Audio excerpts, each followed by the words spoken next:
It's World Social Media Day, which marks the day three wise guys in Seattle decided to invent something which could make grown-ups behave even more stupidly than porn.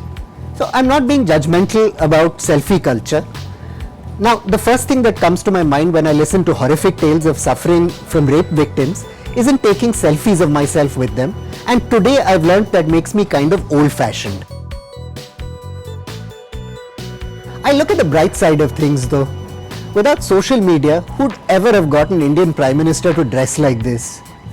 Who'd ever have got a guy responsible for nuclear weapons to wander around the jungle pretending to be Tarzan? And who'd ever have known that a British Prime Minister's penis had been places no penis had ever been before? Social media has changed everything. Back when I was young, which is sort of when Gurgaon didn't exist, ministers made weighty policy for the nation's future and administered the vast armies of civil servants who actually administered those policies. Now Rajnath Singh seems to spend his time live tweeting firefights with terrorists and Sushma Swaraj answering passport enquiries. It's a brave new world. But is it a good new world? Social media, research tells us, was one of the biggest things which influenced last week's British vote against staying in the European Union. This is basically a fancy way of saying people made up their minds based on what their friends were telling them on Facebook or on Twitter.